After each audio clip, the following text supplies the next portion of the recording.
ፕሬዚደንት ዶናልድ ትራምፕና የቻይናው ዢ ጂንፒንግ በመጀመሪያ ቀን የትራምፕ የቻይና ጉብኝት ለ2 ሰዓት ከ15 ደቂቃ የዘለቀ ስብሰባ አደረጉ።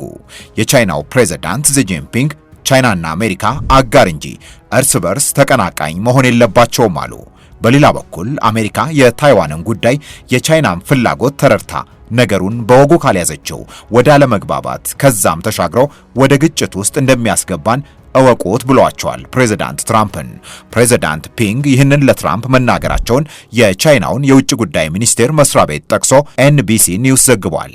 ፕሬዚዳንት ትራምፕ ግን ከስብሰባው በኋላ ቆይታችሁ እንዴት ነበር ተብለው ሲጠየቁ በጣም ጥሩ ነበር፣ ቻይና በማይታመን ደረጃ በጣም ቆንጆ ነች ከማለት ባለፈ በታይዋን ጉዳይ ስለመነጋገራቸው ምንም ትንፍሽ ያሉት ነገር የለም። ባለፈው ሳምንት ግን የውጭ ጉዳይ ሚኒስትሩ ማርኮ ሩቢዮ በትራምፕና በዢ ጂንፒንግ መካከል በሚደረገው ስብሰባ አሜሪካና ቻይናን የማያግባባው የታይዋን ጉዳይ ትልቁ መነጋገሪያ ነጥብ እንደሚሆን ማረጋገጫን ሰጥተውበት ነበር።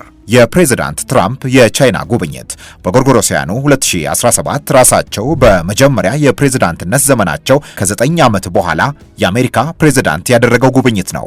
ትራምፕ ወደ ቻይና ያደረጉት የሥራ ጉብኝት ለ2 ቀናት የሚቆይ ሲሆን ቀድሞ ታስቦ የነበረው ባለፈው መጋቢት ወር ነበር።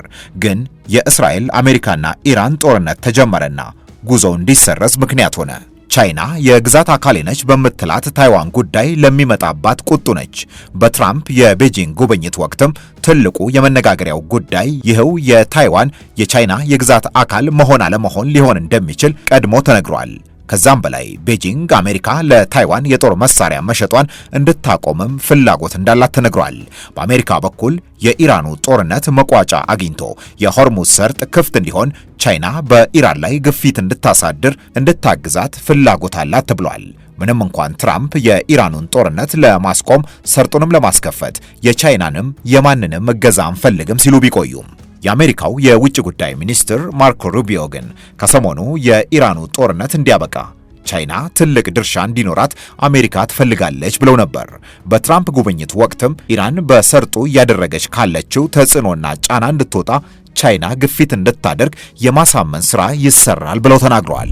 በሌላ በኩል ሁለቱ ሀገሮች እርስ በርስ ተጽዕኖ ማሳደሪያ መሳሪያ እያደረጉ ያሉት የታሪፍ ጉዳይ ከዓለም ድርሻ ከፍተኛው በቻይና እጅ የሚገኘው የወሳኝ ማዕድናትና ማግኔት ያለው ምርት ግብይትና ሌላውም የትራምፕ የሁለቱ ቀናት ጉብኝት ወሳኝ መነጋገሪያ ነጥብ እንደሚሆንም እየተነገረ ነው። ፕሬዚዳንት ትራምፕን የያዘው ኤርፎርስ ዋን ትናንት ቤጂንግ ሲደርስ አጅቧቸው የተጓዙ የአሜሪካ ግዙፍ ኩባንያ መሪዎች እንዲሁም የቢዝነስ ሰዎችም አብሯቸው ታይተዋል። ይህም ለቻይና ጉብኝታቸው ክብደትና ከቻይና ጋር የበለጠ በትብብር ለመስራት ያላቸውን ፍላጎት ለማሳየት አቅም ለመስጠት የተደረገ ነው ተብሏል። የአፕሉ ቲም ኮክ፣ የቴስላና ስፔስ ኤክሱ ኤለን መስክ፣ የኤንቪዲያው ጄንሰን ሁዋንግ፣ የብላክ ሮኩ ላሪ ፊንክ እንዲሁም ከግዙፎቹ ሜታ፣ ቪዛ፣ ጄፒ ሞርጋን፣ ቦይንግ፣ ካርጂልና ሌሎችም ግዙፍ ኩባንያዎች የሥራ ኃላፊዎች አብረው ተጉዘዋል። አሜሪካ እንደ አኩሪ አተር ያለውን የግብርና ምርትና የአውሮፕላን መለዋወጫዎችና ሌሎችንም የቴክኖሎጂ ምርቶች ቻይና በስፋት እንድትገዛ ትፈልጋለች። በዚህ ጉዞ ከፍ ከፍ ያሉ የቢዝነስ ስምምነቶችን አሜሪካ ከቻይና ጋር መፈራረም እንደምትፈልግም ቀድሞ ተነግሯል። ሌላው ከዚህ ጉዞ አሜሪካ ማሳካት የምትፈልገው ቻይና በአሜሪካ ላይ የበላይ ሆና ለመታየት አቅም የሆናትን ወሳኝ ማዕድናትን የአሜሪካ ኢንዱስትሪዎች ያለ ችግር ማግኘት እንዲችሉ ከስምምነት መድረስ ነው። ቻይና በዓለም ዙሪያ ላሉ ኢንዱስትሪዎች ወሳኝ የሆኑ ማዕድናትን የማውጣቱን ሥራ ከ60 እስከ 70 በመቶ ድርሻን ለብቻ ይዛለች። ከ85 እስከ 90 በመቶ የወሳኝ ማዕድናት ማጣሪያ አቅምም በቻይና የተያዘ ነው። እነዚህ ማዕድናት ደግሞ የአሜሪካ ኢንዱስትሪዎች ወሳኝ ግብዓቶች ናቸው። የኤሌክትሪክ ተሽከርካሪ፣ የኤሌክትሮኒክስ ምርቶች፣ የታዳሽ ኃይል ስርዓት፣ የወታደራዊ ቁሳቁስና መሳሪያዎችና ሌሎችም ሁሉ ያለ እነዚህ ወሳኝ ማዕድናት የማይታሰቡ ናቸው።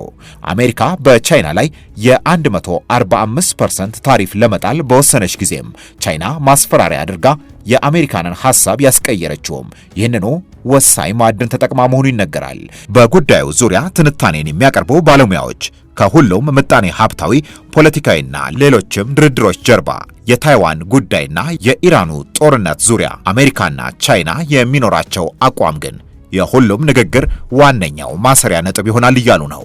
ለዛም ይመስላል ቻይና የውጭ ጉዳይ መስሪያ ቤቷ እንዳለው ከምንም በላይ አሜሪካ የታይዋንን ነገር በወጉ ካልያዘችው ከቅራኔ ወደ ግጭት ውስጥ እስከ መግባት ሊያዳርሳቸው እንደሚችል ቀይ መስመሯን አስቀድማ ያሰመረችው ቻይና አሜሪካ በታይዋን ጉዳይ የሚኖራት አቋም ብቻ ሳይሆን የጦር መሳሪያ መሸጧንም ስለማቆም ቁርጥ ያለውን ውሳኔ እንድትነግራት ትፈልጋለች።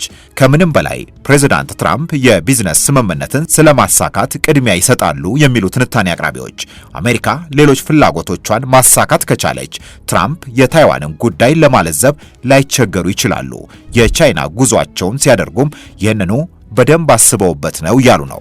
ከዚህ ቀደም ትራምፕ ታይዋን ከቻይና 2 ጫማ ርቃ ትገኛለች፣ ከአሜሪካ ደግሞ 8000 ማይል ቻይና ከወረረቻት ምን ልናደርግ እንችላለን ማለታቸውንም እዚህ ጋር በማጠናከሪያ ሐሳብነት አንስተውታል። ስለ ጉዳዩ የጻፈው The Conversation እንዲህ አለ። ፕሬዝዳንት ትራምፕ በሀገር ውስጥ ያለባቸውን ኢኮኖሚያዊና ፖለቲካዊ ጫና ለማርገብ ሲሉ ከቻይና ጋር ትላልቅ የቢዝነስ ስምምነቶችን መፈራረም፣ የንግድ መካረሩን ማርገብ ይፈልጋሉ። በሌላ በኩል የኢራኑ ጦርነት እንዲያበቃም ከቻይና ጋር ከስምምነት መድረስ የትራምፕ ትልቁ ግብ ነው አለ። እናም ይህንን ለማሳካት አሜሪካ ለቻይና ታይዋንን ልትከፍላት ትችላለች ብሏል።